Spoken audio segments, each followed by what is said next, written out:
Governo diz que há polícias que revelam informações confidenciais e outros que abandonam o trabalho para beber. Severino Nguanha diz que se Filipe Nyusi for para um terceiro mandato, será para se defender dos próprios erros. Ministro das Obras Públicas reconhece que os materiais de construção produzidos em Moçambique são de fraca qualidade.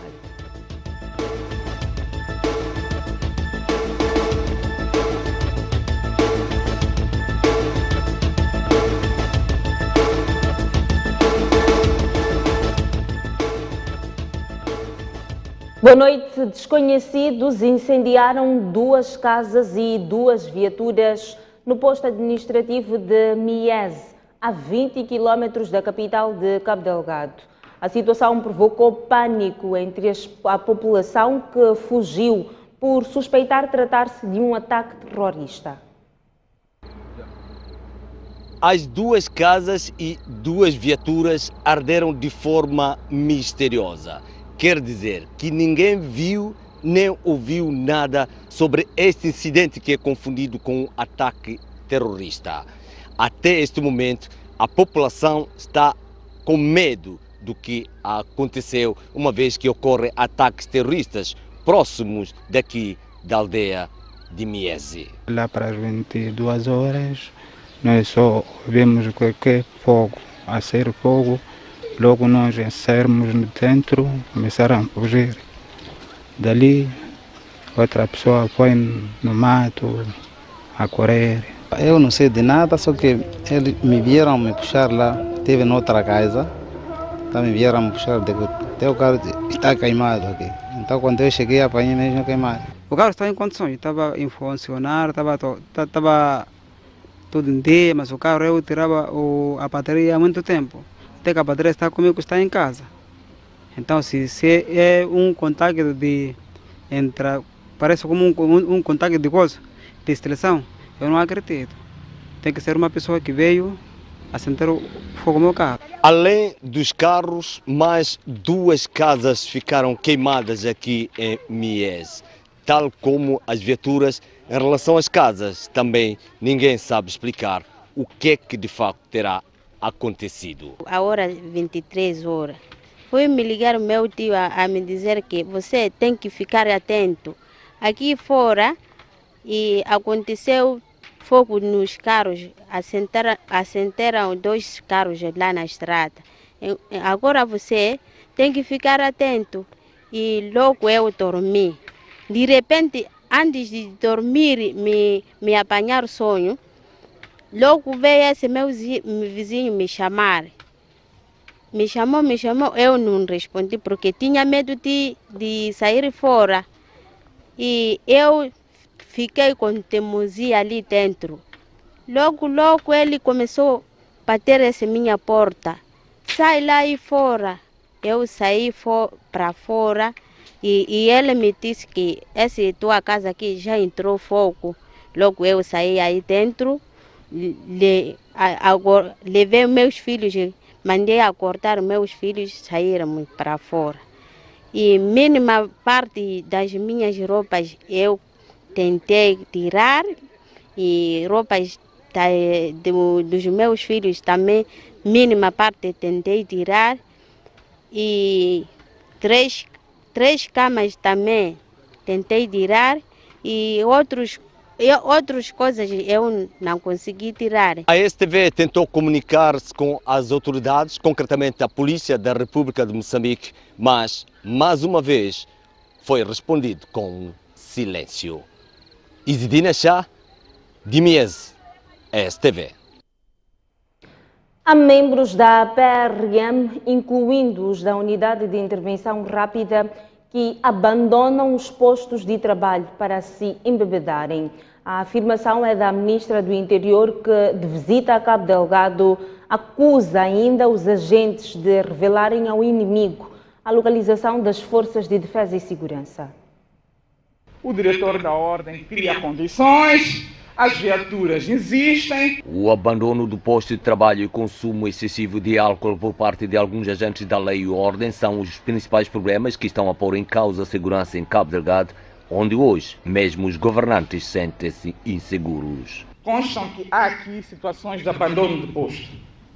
Como é que um polícia que jura a bandeira, que promete servir o Estado e a instituição, jura entregar a sua vida se preciso for, como é que abandona a instituição?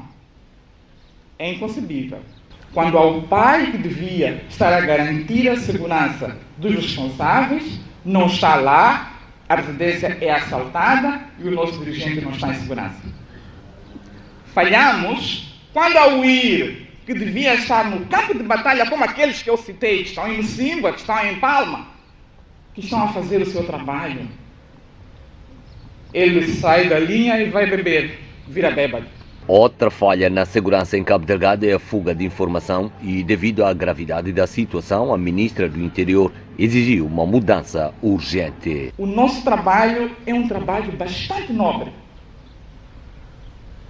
Há quem diz que também é espinhoso. Os espinhos são estes que nós estamos a criar quando temos desvios de comportamento, quando não temos sigilo profissional, quando nós saímos e informamos o inimigo onde está a nossa força. São esses espinhos que nós não queremos. Estas práticas devem morrer, serem sepultadas. Não há 8º dia, não há 30 dias, não há nada. É morrer e acabou. Além de Pemba, a ministra do Interior visitou o Teatro Operacional Norte para avaliar a situação de segurança e a logística dos agentes da lei e ordem envolvidos no combate ao terrorismo em Cabo Delgado. O comandante-geral da PRM confirma escoltas militares em Cabo Delgado devido a ataques terroristas. Bernardino Rafael pede desculpa à população pelos transtornos que as operações estão a causar. O pânico voltou a dominar em Cabo Delgado desde a semana passada, a começar pela aldeia de Nanduli, distrito de Anquabi, a cerca de 100 km da capital provincial, cidade de Pemba. Seguiram-se as aldeias de Intutupo e Nipataco, a perto de 50 km da mesma capital. E a menos de 40 km de Pemba, Metugi não escapou da incursão de terroristas. As autoridades tiveram de introduzir escolta pelas vias, tal como confirmou Bernardino Rafael. Iremos ter que nos perdoar, mas perdoar-nos sempre, porque esta missão de interferir a vida do cidadão quando sentimos que há perigo, sempre vai acontecer.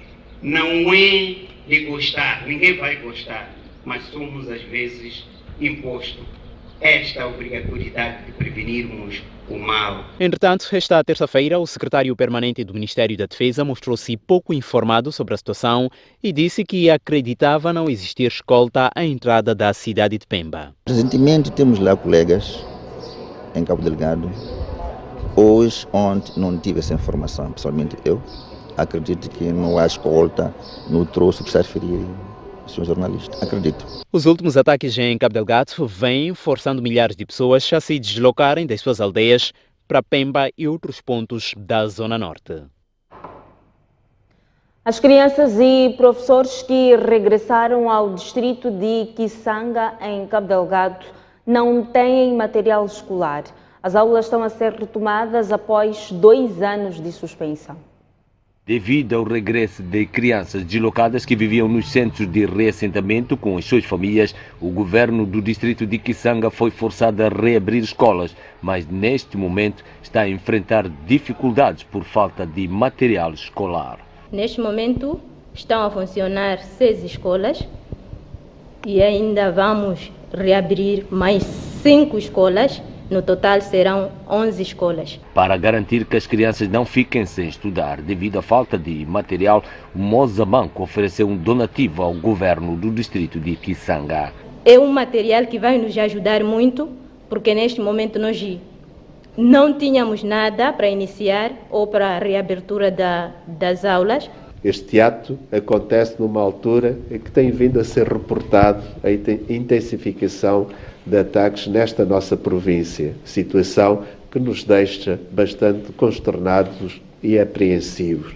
Enquanto moçambicanos, não poderíamos ficar alheios à situação pelo que gostaria de endereçar uma palavra de conforto e alento aos nossos concidadãos que sentem mais diretamente os efeitos destes ataques. Além de material escolar, Kisanga vai precisar de fundos para reconstruir algumas escolas destruídas durante os ataques terroristas.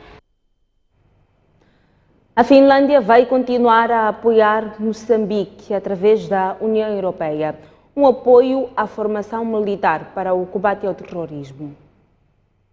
É a 19ª vez que se realiza a reunião de consulta informal que junta representantes de 25 países africanos e dos 5 países nórdicos, a saber, Suécia, Finlândia, Islândia, Noruega e Dinamarca. No encontro que decorre na capital da Finlândia, Helsínquia, Moçambique está representado pelo vice-ministro dos Negócios Estrangeiros e Cooperação, Manuel José Gonçalves.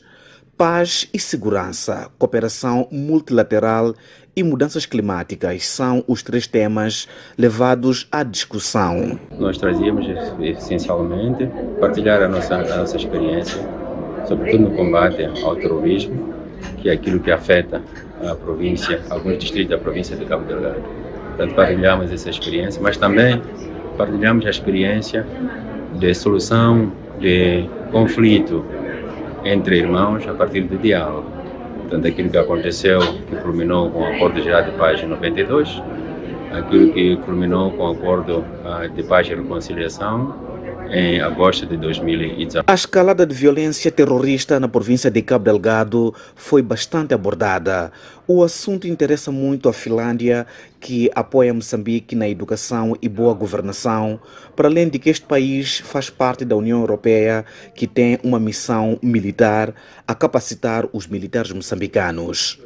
Finland is participating to the European Union training mission, which is supporting the Mozambique military currently on solving the Cabo Delgado issue, and we are really supporting as Finland and also part of the European Union to find a peaceful solution for this crisis. In the morning we discussed what the young people can do in supporting the peace, how to bring the good messages also to rural areas. A busca de novas parcerias econômicas, bem como a componente de segurança, nunca tiveram tamanha importância para a Finlândia e Suécia como desta vez.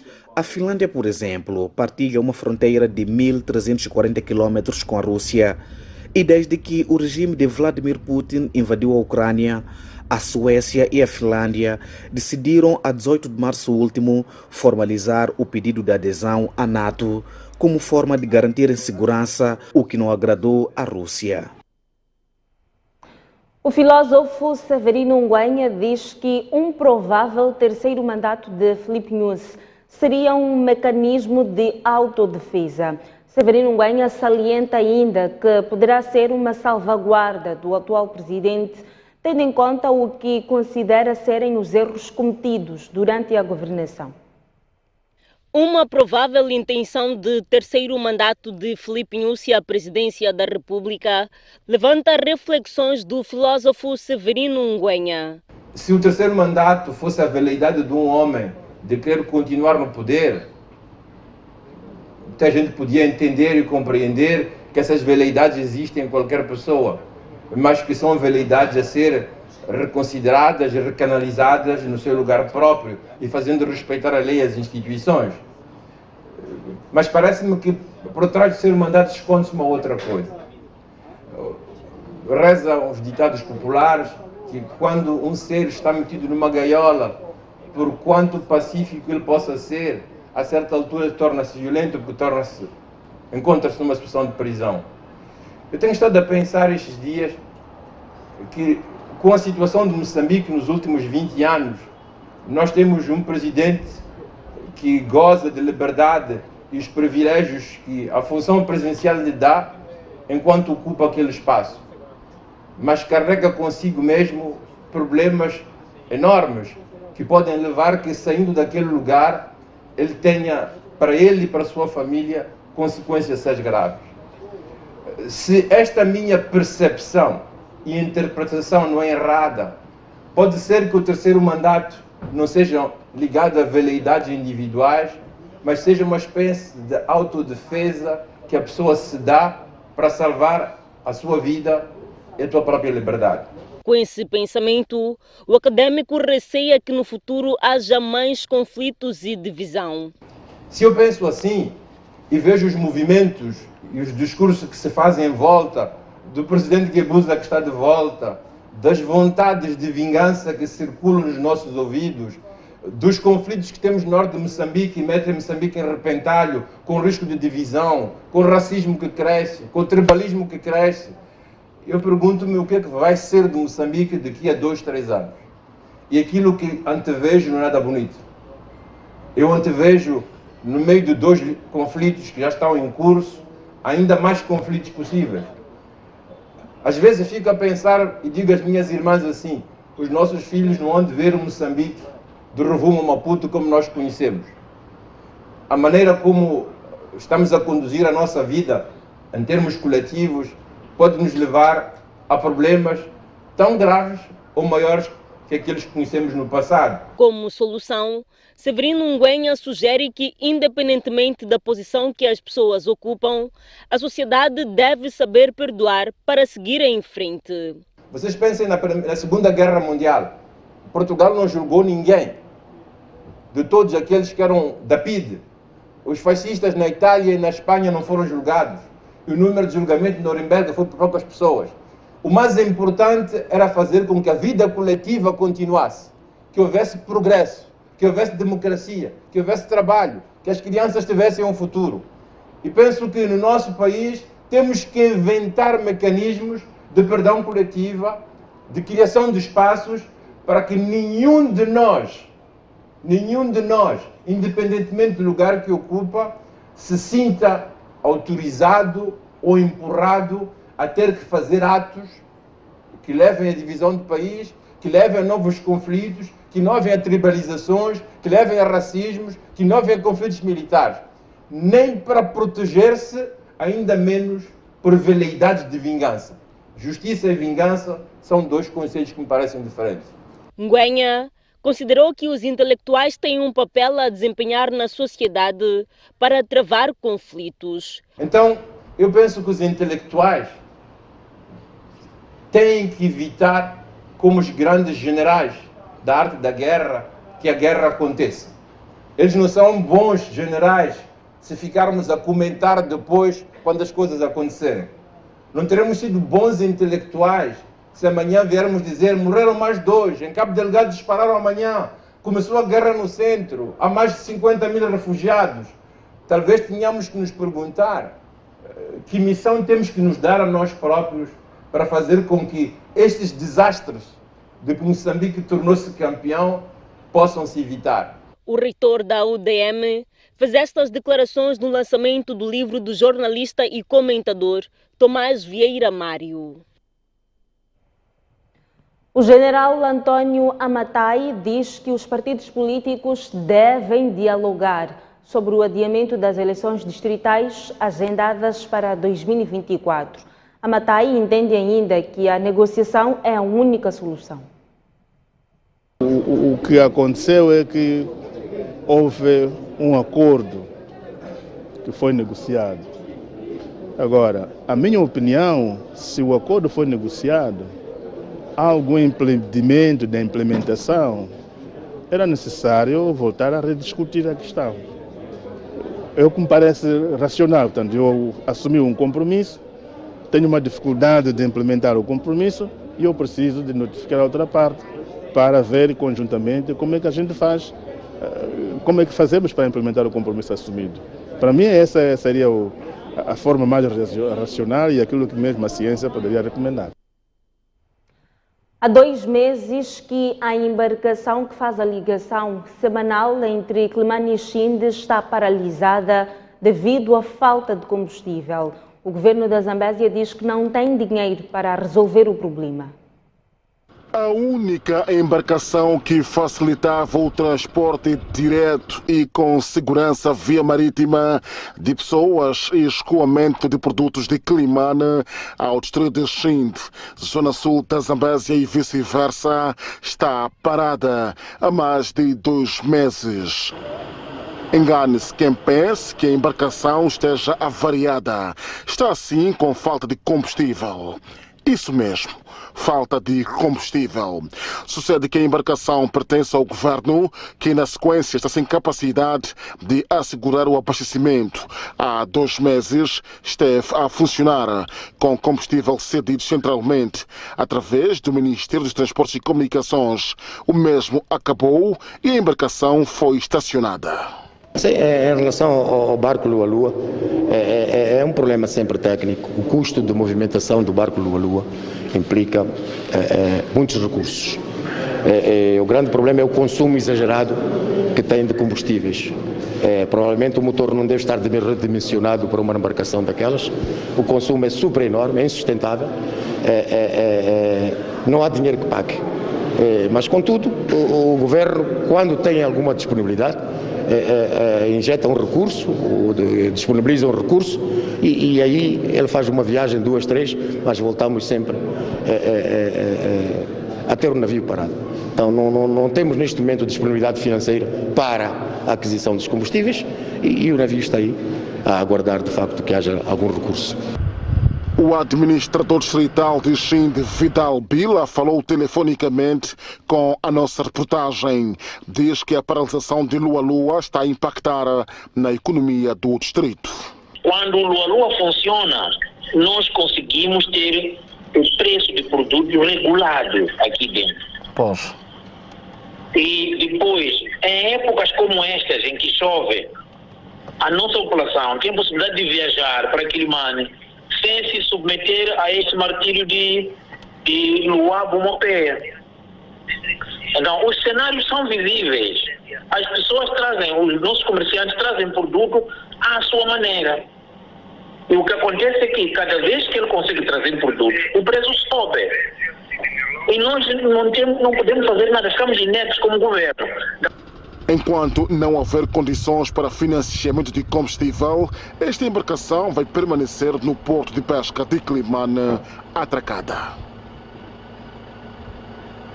A ponte sobre o rio Revubu, na província de Tete, ainda não foi reconstruída. A travessia da população continua a ser feita em pequenas embarcações.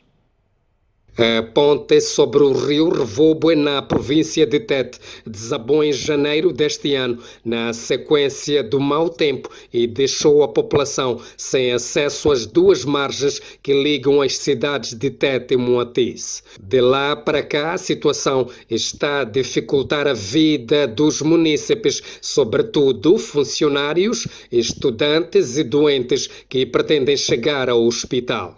Para facilitar a transitabilidade, enquanto a ponte não esteja operacional, maior parte da população recorre a estas embarcações artesanais para fazer a travessia devido a preços bastante elevados pagos atualmente nos transportes semicoletivos de passageiros. Há dias atrás já vieram pessoas, mas como não há mesmo, a gente sempre arriscamos aqui.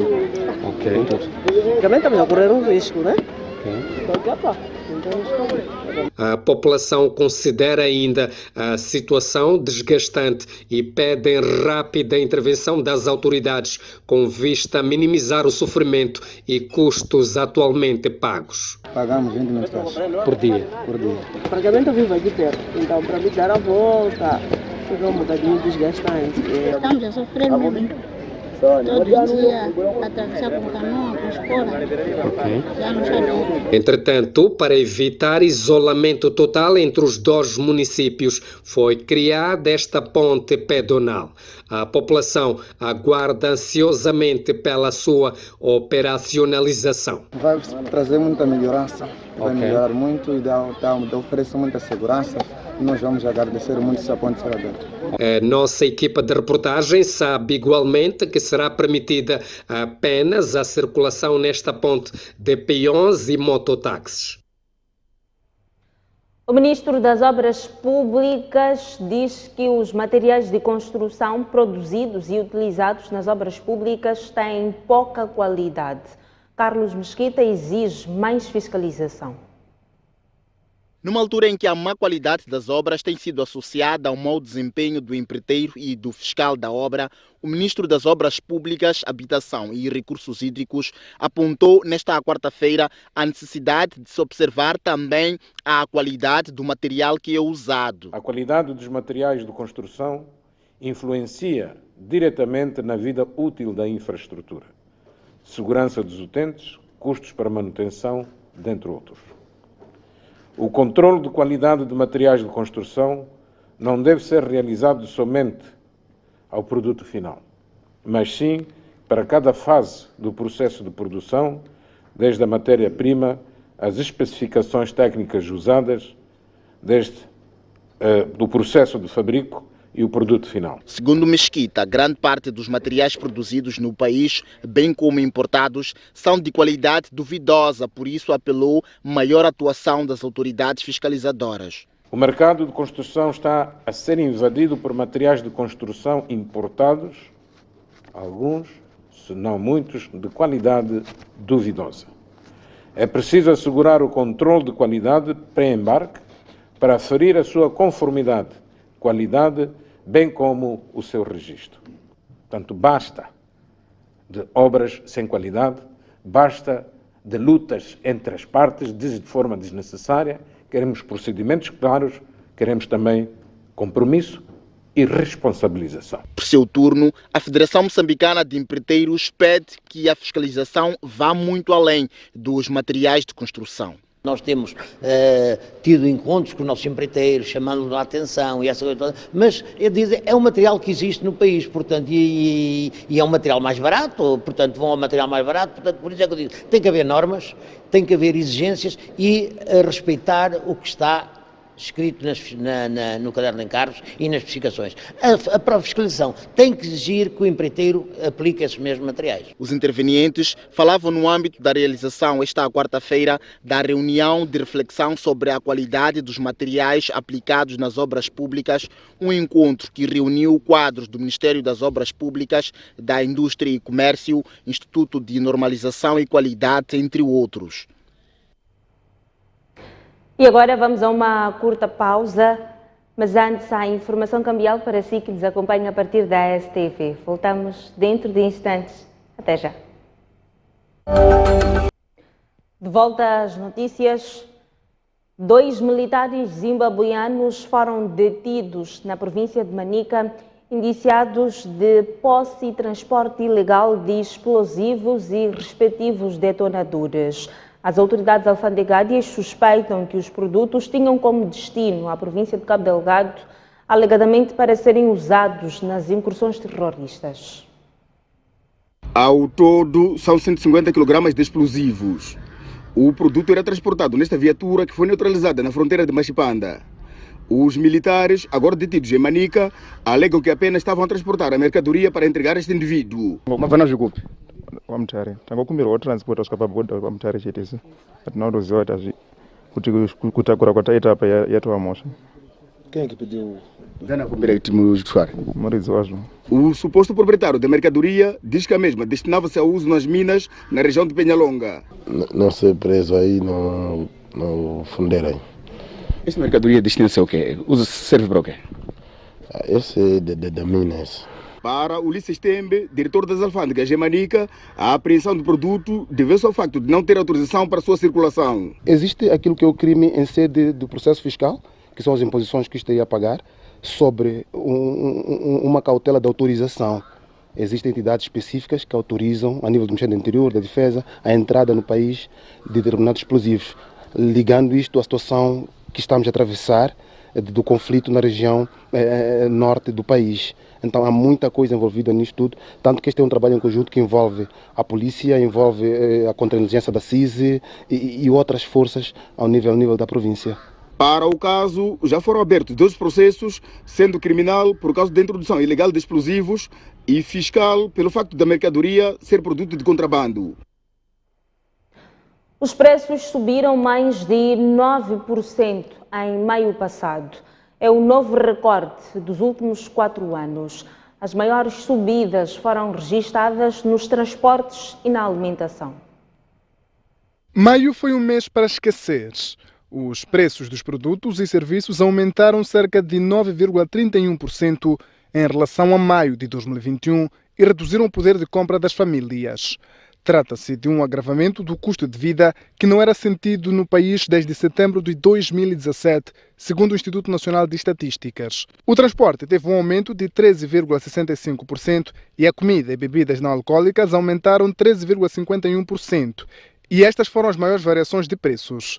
Os dados sobre os preços foram recolhidos nas cidades de Nampula, Beira e Maputo e são tomados como referência para todo o país. A cidade de Nampula liderou a tendência de aumento do nível geral de preços com aproximadamente 11,31%, a seguida da cidade da Beira com cerca de 8,68% e, por último, a cidade de Maputo com 8,52%. Em termos mais particulares, o que ficou mais caro, segundo o INE, é a utilização de veículos para transporte pessoal, com um aumento do preço de cerca de 24,75%.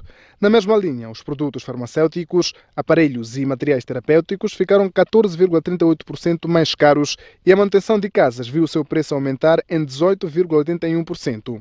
Os dados do INE só vieram confirmar o que se assistiu no mês passado, na sequência do agravamento do preço dos combustíveis. Muitos transportadores de diversas rotas do país anunciaram o agravamento das tarifas e os preços dos produtos diversos, com particular destaque para o pão, também subiram como resultado do aumento do preço do trigo.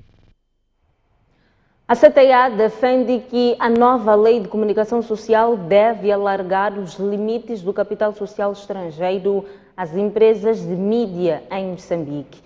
Os empresários visitaram hoje as instalações do Grupo Soico. Com o objetivo de buscar elementos para a contribuição do setor privado na melhoria da proposta de lei da comunicação social, membros da CTA visitaram esta quarta-feira as instalações do Grupo Soico. A lei atualmente veda para que não haja mais do que 20% de investidor estrangeiro. Portanto, o Daniel conseguiu cobrir isso como um dos primeiros moçambicanos, se não o primeiro, mas também é preciso ver na lei da comunicação social se pelo menos podemos olhar para cerca de 49% e não apenas 20%. Precisamos, à semelhança disso, de ver como é que a questão da tributação da internet, comunicações de satélite podem ser tributados em Moçambique. O presidente da agremiação, Agostinho Vuma, mostrou-se impressionado com o trabalho que é desenvolvido pelo Grupo Soico. Vimos aquilo que foi o esforço do Grupo Soico em trazer um investimento cada vez mais robusto, mostrar-nos que o investimento na televisão também é uma super indústria, como testemunhamos. Um reconhecimento que para o PCA deste grupo de mídia representa a valorização do trabalho em curso. É importante sempre para nós, quando somos visitados por instituições ou por empresas, e neste momento foi a direção da CTVA que quis conhecer a nossa empresa e conhecer a nossa realidade, que agradecemos bastante e valoriza muito o trabalho que nós desenvolvemos. A lei da comunicação social está na fase de melhoria depois de o seu debate ter sido adiado pela Assembleia da República. O general Antônio Amatai diz que os 60 anos da Frelimo devem servir de inspiração para superar as atuais adversidades do país. Uma afirmação de Amatai feita durante uma aula aberta que decorreu na cidade de Maputo. A Frelimo celebra no dia 25 de junho 60 anos de existência e o veterano da luta armada de libertação nacional, Antônio Amatai, foi chamado a falar sobre a libertação, educação e sociedade, 6 décadas após a criação do movimento. Nós, na história de Moçambique... Perante estudantes e docentes universitários, Amatai disse que o percurso da Frelimo deve ser uma inspiração para que o país supere as adversidades de hoje. As 6 décadas da Frelimo representam uma epopeia singular do povo moçambicano sob a liderança desta organização. Cada década teve o seu contexto e os seus desafios específicos, como, por exemplo, a criação da Frelimo, a luta de libertação, a queda do colonialismo e a conquista da independência. Sugere-se que a sociedade moçambicana busque nestas 6 décadas inspiração suficiente para vencer os desafios de hoje e os da amanhã. A camada jovem, Amatai, apela que defenda os seus ideais e que tenha espírito patriótico. A Frelimo defende a participação ativa da juventude em todas as esferas da vida do país em particular na escolha de tomada de decisão e na luta pelo progresso da sociedade. A Frelimo vai continuar a promover ações em prol da equidade de género em todas as esferas da vida política, econômica e social do país. Segundo o general na reserva, um dos maiores ganhos dos 60 anos da Frelimo é a redução do índice de analfabetismo. Comentários na STV é um novo livro de Tomás Vieira Mário. A obra é uma compilação dos comentários do escritor e jornalista no Grupo Soico.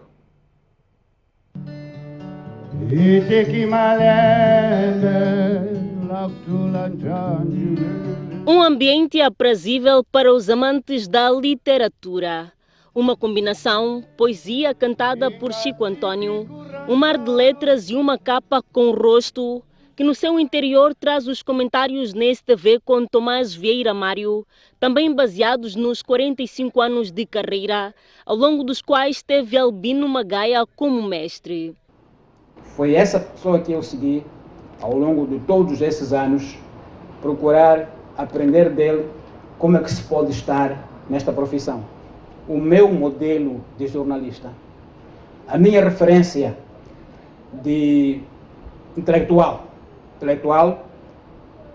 fortemente patriótico, fortemente engajado, mas com pensamento independente. Foi-se o homem que serviu de referência para ele, mas ficou a aprendizagem registrada em livro. Até ao fim do mundo, os jornalistas de todo lado, de todas as tendências, interessar-se-ão pelo homem que mordeu um cão e não pelo cão que mordeu um homem. Interessar-se-ão sempre pela forma como um partido no poder cumpre o programa que prometeu ao eleitorado, e não apenas pela beleza do enunciado desse programa. Interessar-se-ão pelo número de vítimas civis de uma guerra e não pela propaganda que sustenta essa guerra. Interessar-se-ão pelo anúncio de um ciclone iminente e não pelo anúncio antecipado de um céu azul e um mar bonançoso. São 190 páginas, com cerca de 60 crônicas, nas quais o autor fez uma viagem em forma de escrita dos comentários feitos durante 10 anos na STV, dos quais partilhou com o jornalista Salomão Moiane. O mais importante que temos de sublinhar é que fizemos isso com a mais ampla liberdade de palavra, a mais ampla liberdade de expressão, a mais ampla liberdade de informação.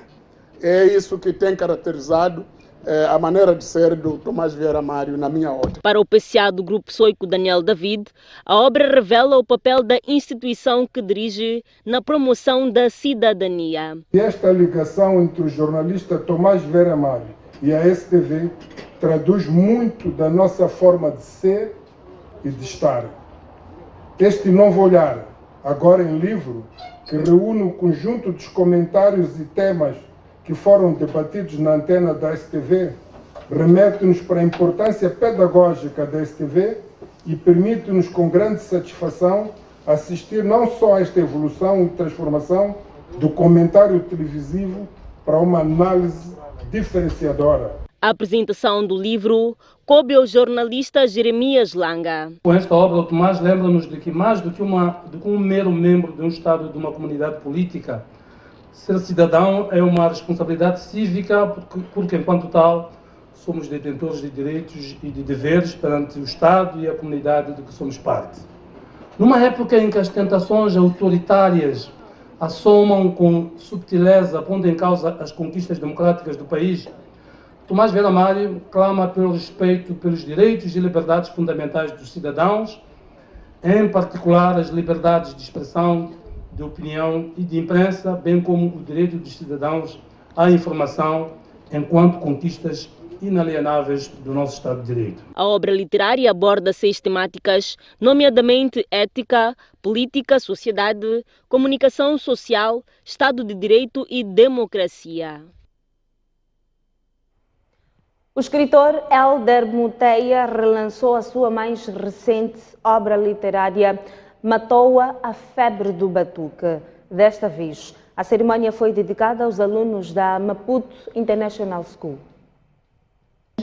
Iniciou tranquilamente a sua caminhada em direção à campa. O romance de Elder Muteia foi apresentado aos alunos secundários da Maputo International School. Nesta cerimônia, além dos mais novos e dos professores da escola, estiveram vários escritores, incluindo Ricardo Santos, o revisor do livro. Este livro vale a pena ler. Eu sei do que é que estou a falar. É um livro dos mais interessantes da literatura moçambicana que eu já alguma vez li.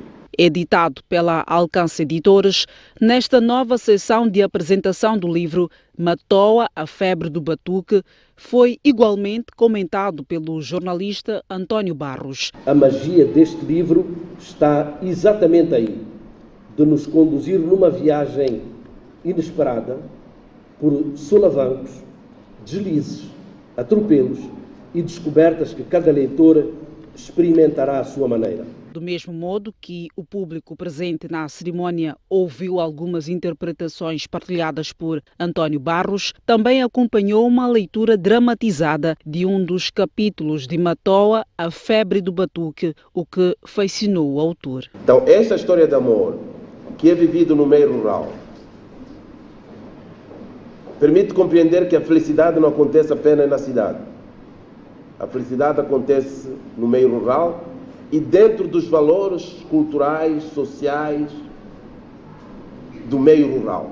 Mesmo em jeito de sarau, o mais recente livro de Elder Muteia foi apresentado aos alunos que também recitaram poemas do autor e cantaram.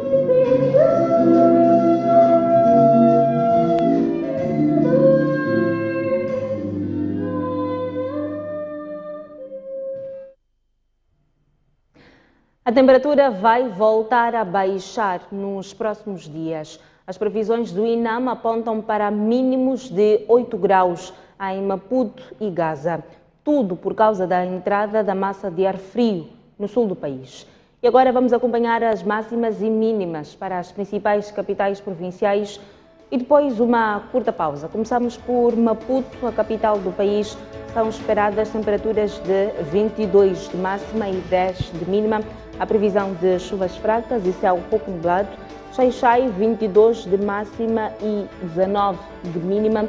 Inhambane, 26 de máxima e uma mínima de 18. Avançamos para o centro do país. Começamos por Beira, em Sofala, 28 de máxima e 17 de mínima. Céu ligeiramente limpo, mesmo cenário em Chimoio, Manica, 22 de máxima e 11 de mínima.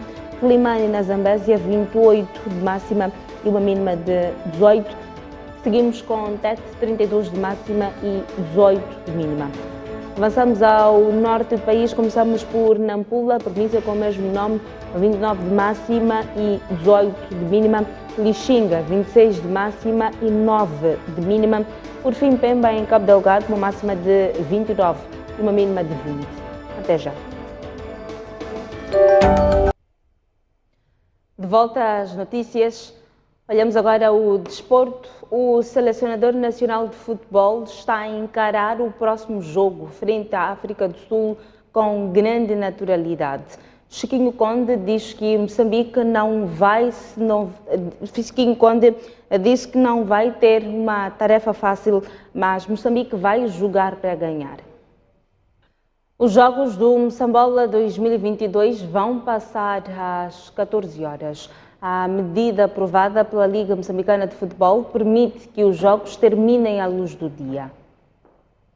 Depois da paragem de 3 semanas para dar lugar aos Jogos da Seleção Nacional de Qualificação ao CAN 2023, o Moçambola está de volta. Regressa este sábado com algumas alterações. Os jogos passam a iniciar às 14 horas, como forma de evitar que o seu término aconteça sem a luz natural, numa situação em que os campos não têm iluminação artificial. Esta é uma das medidas anunciadas pela Liga Moçambicana de Futebol através do comunicado 19/LMF/DE/2022 desta terça-feira. Outra alteração anunciada é o local da realização dos Jogos do Costa do Sol enquanto anfitrião. Os canarinhos passam a ver o seu sol no complexo desportivo de Tchumene, uma vez que o Machique está em reabilitação, nomeadamente com a substituição da relva sintética já gasta. A quarta jornada do Moçambola 2022 começa a ser jogada no sábado, com o Costa do Sol a receber o Ferroviário de Nampula em Tchumene. Os restantes jogos estão marcados para domingo em Maputo, Chinavane, Beira, Songo e Quelimane. Já são conhecidas as 32 seleções que vão disputar o Campeonato do Mundo no Catar este ano. As duas últimas classificadas foram conhecidas esta semana nos jogos dos play-off intercontinentais. Eis os grupos do Mundial 2022. Grupo A, Catar, Equador, Senegal e Holanda. Grupo B, Inglaterra, Irão, Estados Unidos e País de Gales. Grupo C, Argentina, Arábia Saudita, México e Polónia. Grupo D, França, Austrália, Dinamarca e Tunísia. Grupo E, Espanha, Costa Rica, Alemanha e Japão. Grupo F, Bélgica, Canadá, Marrocos e Croácia. Grupo G, Brasil, Sérvia, Suíça e Camarões. Grupo H, Portugal, Gana, Uruguai e Coreia do Sul. A edição deste ano no Catar terá lugar em novembro e dezembro. Vai ter 7 seleções que já conquistaram a prova, nomeadamente Brasil, Espanha, Alemanha, Inglaterra, Argentina, França e Uruguai. E agora vamos ao encontro da Boaventura Mocipo para os destaques da noite informativa de hoje. Mocipo, boa noite. Boa noite, Zaura. Boa noite aos nossos telespectadores. O professor Severino Ngwenya lançou a provocação. Deve haver uma saída limpa para o presidente Nyusi no seu segundo mandato.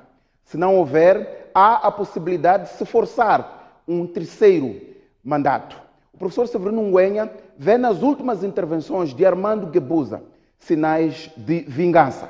Severino Ngwenya diz também que o presidente Nyusi e sua família podem ser vítimas de perseguição política e judicial assim que saírem do poder. O professor entende que é preciso eliminar as perseguições pós-ciclos de regime. Vamos aqui colocar os 6 minutos em que o professor Severino Ngwenya fez esta abordagem e vamos discutir o valor desta proposta apresentada pelo acadêmico professor Severino Ngwenya. Vamos trazer o contexto histórico do continente africano. Vamos àqueles dados que foram estudados em África sobre esta questão da tentativa de forçar o terceiro mandato. Vamos olhar para dados entre 1990 e 2015. Houve 36 presidentes que estavam na situação do presidente Nyusi, portanto, estavam no fim do segundo mandato e, portanto, já não tinham condições de renovar. Destes 36, 20 saíram respeitando a Constituição, dos restantes 16. Estes 11 alteraram a Constituição e, portanto, fizeram terceiros e mais mandatos. 2 nem sequer alteraram a Constituição, continuaram a governar violando a Constituição da República. Os restantes, por vários motivos, não conseguiram alterar a Constituição para acrescentar mais mandatos. Vamos trazer aqui que fatores é que influenciam a um terceiro mandato ou não. Há vários, mas vamos destacar só neste espaço 2 ou 3. O primeiro fator é o fator popularidade. Aqueles presidentes que alteraram a Constituição para perpetuarem-se no poder são os presidentes com mais popularidade. Portanto, aqueles que ganharam a eleição anterior com 70% ou 80% dos votos. Há também o fator idade. A média de idade dos presidentes que forçaram a revisão da Constituição é de 65 anos. Há o fator a voz dos militares. Os militares são determinantes para dar o sim a um terceiro mandato ou mesmo ao não. Como disse, há outros fatores que vamos apresentar no Noite Informativa. Estes são dados de um estudo apresentado por Sérgio Chichava, ele que é doutor em ciência política e é diretor do IES. Vamos apresentar os números, vamos apresentar os fatores para uma discussão mais aprofundada sobre este tema do terceiro mandato. Mas vamos abrir com Cabo Delgado. A situação continua tensa. Hoje, 2 viaturas e 2 casas foram incendiadas a 20 quilômetros da cidade de Pemba, mas ao lado da maior cadeia da província de Cabo Delgado, onde estão reclusos suspeitos e condenados por terrorismo. A ministra do Interior lançou um dado que chama atenção à infiltração, ou se quisermos, à fuga de informação na polícia da República de Moçambique, o que facilita ações criminais, incluindo o terrorismo. Há indicações de que o presidente da República vai escalar a província de Cabo Delgado, concretamente em Moeda, para, portanto, reunir o comando e definir uma linha, sobretudo para estancar a nova onda dos ataques que se aproximam à capital provincial de Cabo Delgado. Tudo isto vamos, digamos, abordar aqui no Noite Informativa. Este tema de Cabo Delgado, vamos receber 3 convidados, todos eles da província de Cabo Delgado e que vivem em Cabo Delgado, para nos darem uma ideia muito mais próxima da realidade, daquilo que se passa na província e daquilo que pensam sobre as causas do terrorismo. É o nosso correspondente Zidina Chá, Gafur Manana, e a partir de Maputo, Zito Pedro. Não perca o Noite Informativa, já a seguir a este espaço, Jornal da Noite, eu e os meus convidados aguardamos por si. Até já. Obrigada, Boaventura Mocipo. Foram os destaques do Noite Informativa de hoje. É tudo quanto as notícias no Jornal da Noite. Obrigada pela atenção dispensada. Voltamos amanhã, à mesma hora. Boa noite e bom descanso.